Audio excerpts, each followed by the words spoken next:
Good morning, guys. Today is day 20. We're just leaving out of the knock.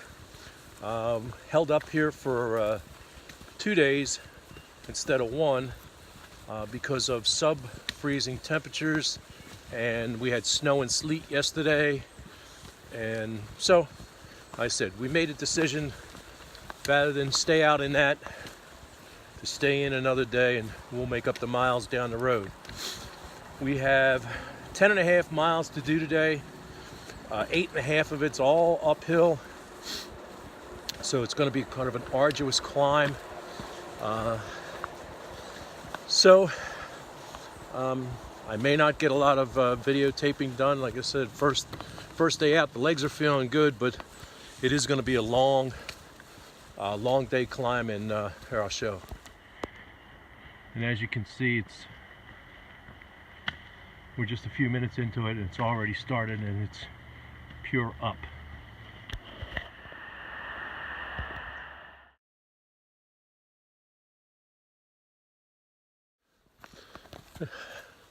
Okay, guys, we're a little bit into it.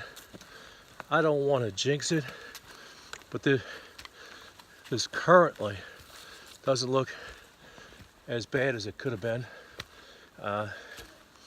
With all the technology we have available, the Gut Hooks app, which I'll show you the elevations on later, and AWOL's guide, we have a pretty good idea of what the day has in front of us.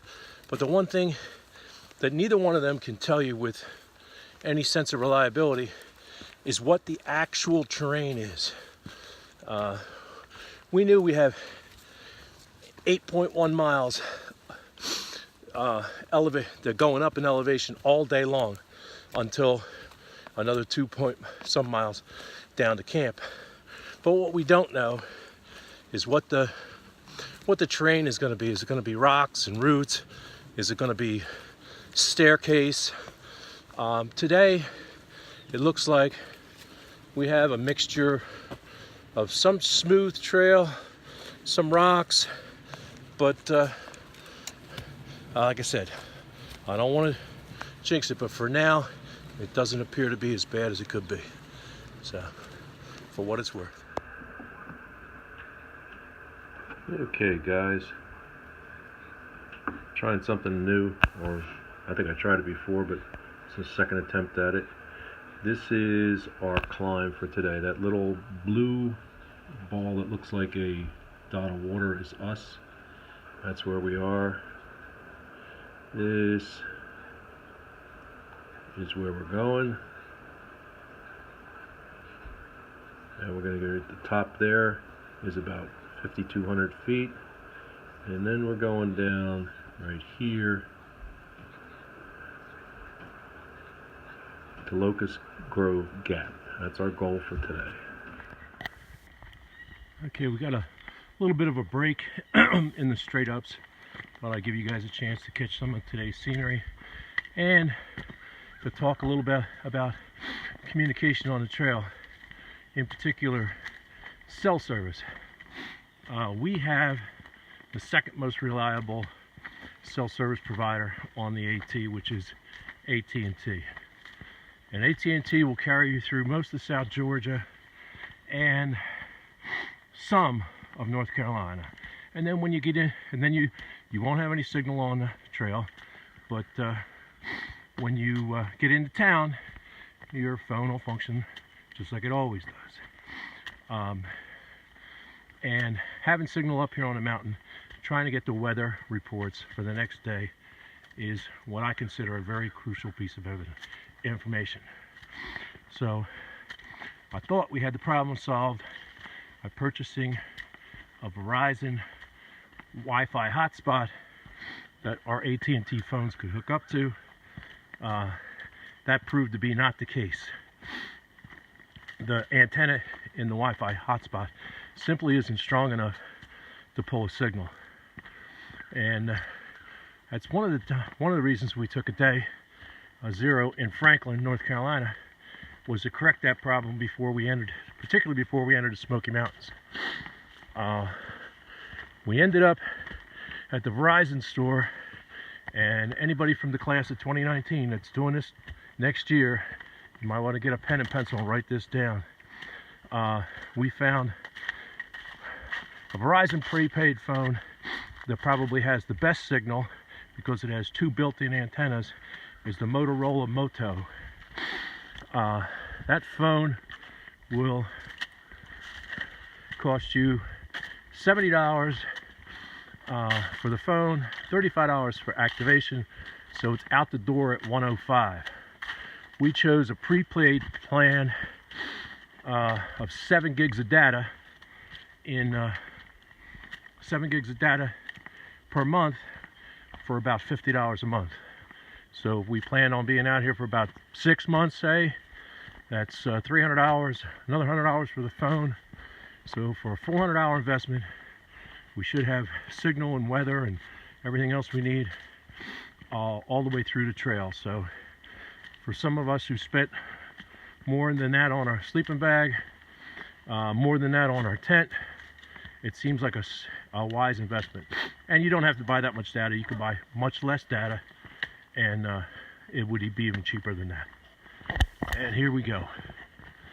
Back up the roller coaster. Today, if I didn't say it earlier, we started out at about 1,700 feet, and we're going to crest at 5,200 at Chia Bald, and then we're going to go back down to about 3,600 to our campsite for the night.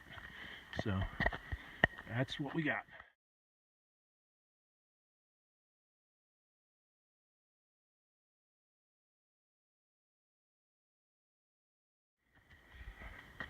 Okay, well, so far into our climb, the trail has been a little bit kind. There again, we are going 8.1 miles up to 5,300 feet, but instead of finding a direct ascent, what we're finding is a lot of switchbacks. If you're not familiar with switchback, it's kind of like, picture a letter Z, or if you're familiar with sailing, it's tacking into the wind. So we're going left, and then we're turning, going right, and then we're going left again to get up the hill. So it makes it a little bit easier on your legs. It's a little bit of a slower ascent, and consequently it's not good, but it's not as bad as it could be.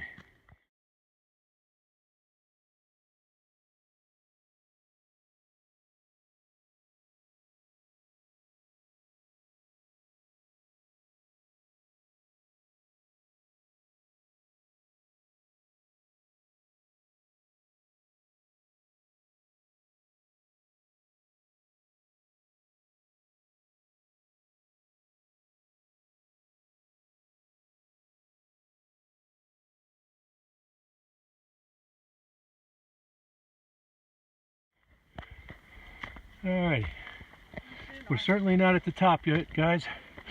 The first treat of the morning. Maddie Miles, you know what river that is? It's one that went past the outfitters. Yeah, okay. All the way down there, next to that river, is where we started from this morning. Somewhere. What river it is, I'll fill you guys in later.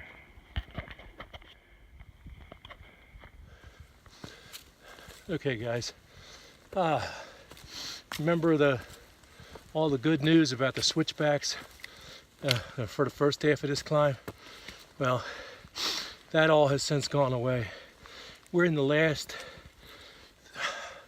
3.1 miles up to Chia Bald, to the 5,300 feet.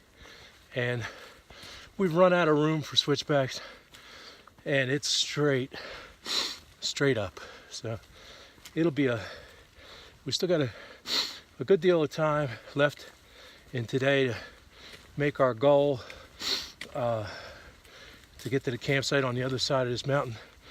But I'm telling you, this climb is going to be very interesting. but I'm sure that there's a great view that we can share with you from the top.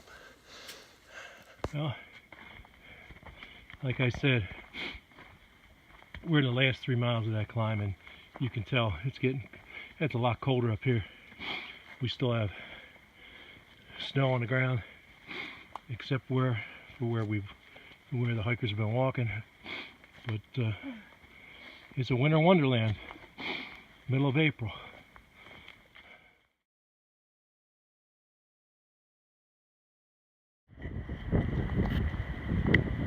All right, don't know if you guys can hear that, but the wind is whipping. We're about, we haven't hit the shelter yet, so we're a little over a mile and a half, probably, maybe 2 miles from the top of the mountain. What do you have to say, Mighty Mouse? It's cold. And not like... I think we got to be close to that shelter, huh? Yeah. I got to get my jacket. Yep. Yeah, and it's not Florida cold. It's like Pennsylvania cold.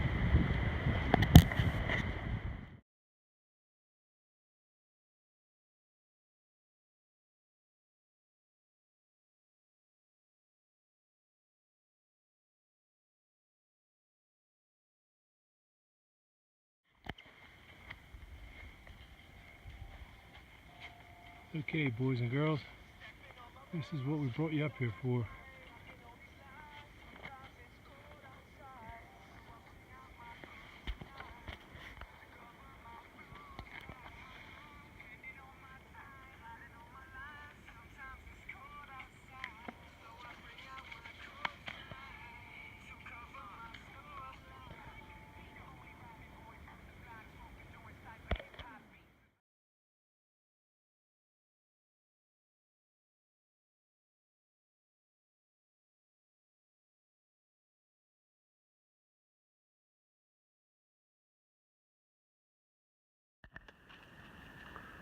Okay, guys, we're in about the last 2/10 of today's journey. Looking forward to getting to camp, and as you can see, we got thrown a little curveball here with just a few rocks. Yeah, today was a good day. Tomorrow, I think we have a little bit longer of a day, and we're going to be covering a terrain. I haven't taken a close look at it, but it's called Jacob's Ladder. So one can only assume from the name it's kind of like riding bike and seeing a street on the map that says it's Mount something or other. You're pretty sure it's a high hill. We're pretty sure that Jacob's Ladder is not going to be a joke. But all in all, we're down out of the mountain. As you can see, just like that, all the snow is gone, and it's turned into a beautiful afternoon.